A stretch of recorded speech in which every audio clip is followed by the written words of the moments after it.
और बहुत अच्छे से मैनेज किया है चीजों को।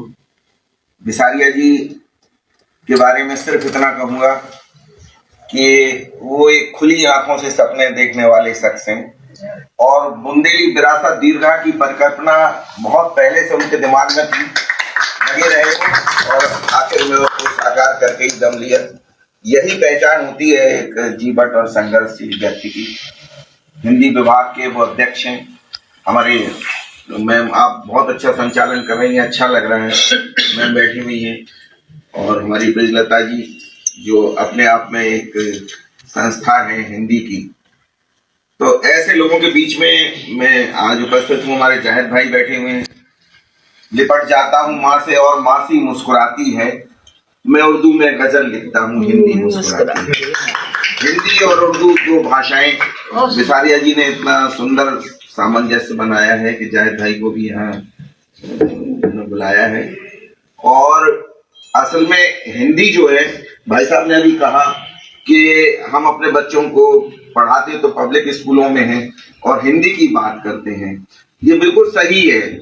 आज की जो पीढ़ी है, हमारे जो बच्चे बैठे हुए हैं शोध कर रहे हैं हिंदी में, ये अच्छा लगता है कि ऐसे, क्योंकि अभी हिंदी में बहुत स्कोप आ गया है। एक पहले ऐसा नहीं था, लेकिन अभी कुलपति जी हमारे दुबे साहब, सुरेंद्र दुबे साहब अभी आए थे, तो हिंदी संस्थान के वो हैं और वो कह रहे थे हमसे, कह रहे अगर कोई अगर हो हिंदी में अगर स्कॉलर हो, पीएचडी हो तो मुझे बताना, जगह हमारे यहाँ निकलती रहती है। और बहुत सारे स्कोप आ गए हैं, बहुत जगह हिंदी का काम हो रहा है। और हिंदी में खैर एजुकेशन लाइन में तो हिंदी है ही, लेकिन और जगहों पे हिंदी में काम करने पे जोर दिया जा रहा है हर विभाग में। तो परीक्षाएं सब हिंदी में होने लगी। आईएएस पीसीएस की पहले बड़ी समस्या होती थी।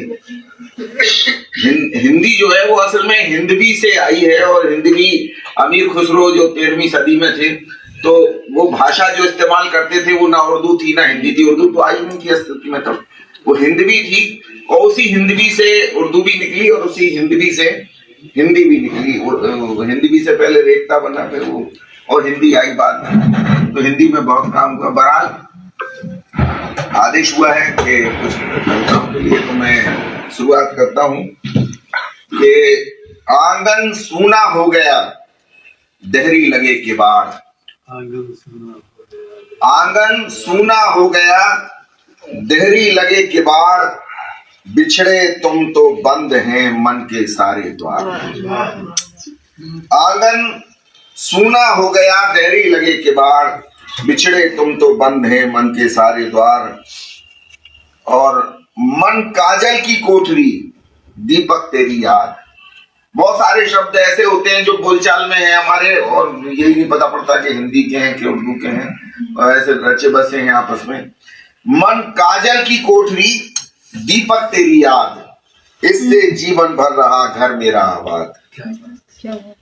और जीवन की जब धूप में झुलसे मेरे पांव, जीवन की जब धूप में झुलसे मेरे पांव, मुझको बरगद सी लगी उन जुल्फों की छांव। तितली करती फूल से ऐसा अनुपम प्यार, बात कराओ। तितली करती फूल से ऐसा अनुपम प्यार, जिसकी उपमा ढूंढते हार गया संसार। चढ़ता दरिया प्रेम का टूटी है पतवार, और कागज की एक नाव है जाना है उस पार। अंबर अपना एक है धरती अपनी एक, अंबर अपनी एक, अंबर अपना एक है धरती अपनी एक, अपना सुख भी एक है अपना दुख भी एक। बहुत अच्छा लिखा। कर्जदार हैं हम सभी वक्त है साहूकार, कर्जदार हैं हम सभी वक्त है साहूकार, मिला कर्ज जितना जिसे उतना कारोबार। और एक सपेरा सा समय अपनी बीन बजाए, जिसको चाहे जिस तरह वैसा उसे नचाए। एक छोटा सा गीत मैं प्रस्तुत करना चाहता हूँ और उसके बाद अगर दो चार शेर अगर अनुमति आप देंगे तो मैं भाई साहब बैठे हुए जाट भाई, तो ये सोचने लगे कि आप नहीं हम सुनाइए। क्या लगेगा एक गीत है, जिंदगी का गीत, इसका नाम है। मैं उसके 2-3 बंद प्रस्तुत करना चाहता हूँ। सांस धागा है, उम्र मोती है, बहुत अच्छा। सांस धागा है, उम्र मोती है, जिंदगी दोनों को पिरोती है। सांस धागा है, उम्र मोती है, जिंदगी दोनों को पिरोती है। भस्म होते हैं स्वप्न सिंदूरी, मौत हर एक की है मजबूरी। भस्म होते हैं स्वप्न सिंदूरी, मौत हर एक की है मजबूरी। जब भी धागा ये टूट जाता है, जब भी धागा ये टूट जाता है, खत्म मंजिल वहीं पे होती है। सांस धागा है, उम्र मोती है, सांस धागा है उम्र मोती। जी के मरना है, मर के जीना है, मौत का जहर सबको पीना है। जी के मरना है, मर के जीना है, मौत का जहर सबको पीना है।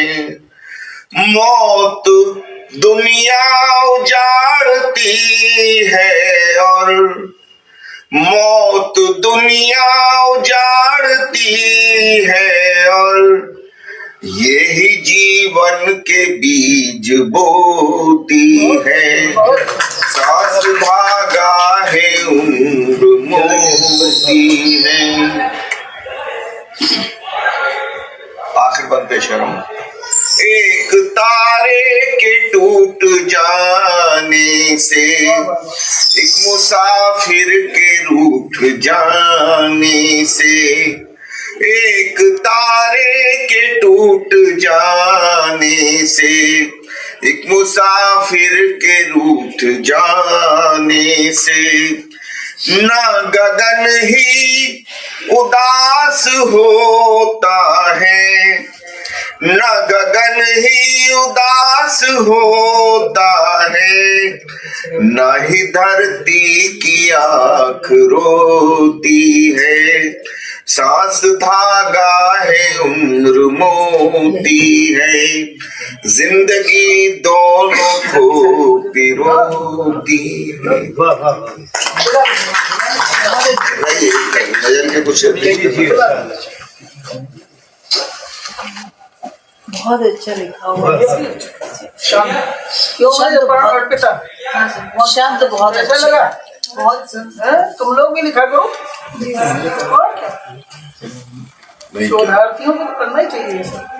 देखिए, कुछ शेर है माँ के हवाले से। बहुत शानदार। क्या कि सैलाब से उफनती नदी में उतर गई। सैलाब कहते हैं बाढ़, तो जो बाढ़ से उबलती हुई नदी है उसमें उतर गई। सैलाब से उफनती नदी में उतर गई, बच्चों के हक में माएं हदों से गुजर गई। माँ के जो बच्चे के प्रति जो भावना होती है, जो समर्पण होता है, उसकी तुलना किसी चीज से नहीं की जा सकती। सैलाब से उफनती नदी में उतर गई और बच्चों के हाथ में माएं हदों से गुजर गई। और हमने तो देखा है ये जो कुदरत ना कर सकी, हमने तो देखा है ये जो कुदरत ना कर सकी, दुनिया में कई माएं वही काम। बैठ जाओ। हमने तो देखा है ये जो कुदरत ना कर सकी, दुनिया में कई माएं वही काम कर गई। और ये माँ की दुआओं का करिश्मा है दोस्तों, ये माँ की दुआओं का करिश्मा है दोस्तों, मंजिल ने दी सदाएं तो राहें ठहर गई। और कभी सजदे के काबिल दोस्त ऐसा दर नहीं होता, दर माने दरवाजा, क्या बात। कभी सजदे के काबिल दोस्त ऐसा दर नहीं होता, अगर माँ छोड़ दे घर को तो घर वो घर नहीं होता। क्या बात है, कभी सजदे के काबिल दोस्त ऐसा दर नहीं होता, क्या बात है। अगर माँ छोड़ दे घर को तो घर वो घर नहीं होता।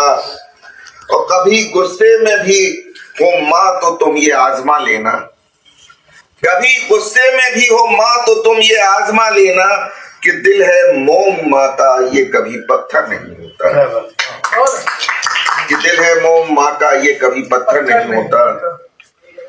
और दो चार शेर ये कि कली के जिस्म गुलों के बदन से आती है। जिस्म सब समझते हैं आप लोग, बदन भी समझते हैं। कली के जिस्म गुलों के बदन से आती है, वो एक महक जो तेरे पैरहन से आती है। पैरहन कहते हैं लिबास को। कली के जिस्म गुलों के बदन से आती है, वो एक महक जो तेरे पैरहन से आती है। और तमाम खुशबुएं यादों की इसमें शामिल हैं, तमाम खुशबुएं यादों की इसमें शामिल है। हवा ये वो है जो मेरे वतन से आती है। तमाम खुशबुएं यादों की इसमें शामिल है, हवा ये वो है जो मेरे वतन से आती है। और ये दो पंक्तियां बिसारिया जी की शख्सियत को आप लोग ध्यान में रखिए, इनके व्यक्तित्व को। और फिर ये दो पंक्तियां मैं उनके लिए पेश कर रहा हूं कि ये इनकी खूबी है, पराए लोगों को अपना बनाने की खूबी। ये जिसको भी कह दें कि आपको आना है कार्यक्रम है तो कोई इनकार नहीं कर सकता। वरना कई ऐसे भी लोग हैं कि जो वास्तव में बहुत व्यस्त रहते हैं, सिर्फ पैसा लेके ही पढ़ने जाते, फ्री में जाते ही नहीं है। लेकिन बिसारिया जी का अगर आदेश हो जाए, पराए लोगों को अपना बनाने की खूबी, पराए लोगों को अपना बनाने की खूबी जो तूने पाई है काफी जतन से आती है। ये खूबी मिलती नहीं है हर किसी। पराए लोगों को अपना बनाने की खूबी जो तूने पाई है काफी जतन से आती है। और ये शेर खास तौर से ध्यान रखिए कि हमारे जो सैनिक होते हैं, जिनकी वजह से हम लोग यहाँ चैन की जिंदगी बसर कर पाते हैं, सांस ले पाते हैं, सीमाओं पे अपनी जान देते हैं, उनके लिए मैंने ये दो पंक्तियां कही हैं कि वतन के वास्ते जो लोग जान उठाते हैं, वतन के वास्ते जो लोग जान उठाते हैं, वो मर भी जाएं तो खुशबू कफन से आती है। वतन के वास्ते जो लोग जान उठाते हैं, वो मर भी जाएं तो खुशबू कफन से आती है। और इसे न जहन की आवारगी समझ लेना, इसे न जहन की आवारगी समझ लेना, ये शायरी है जो सच्ची लगन से आती है।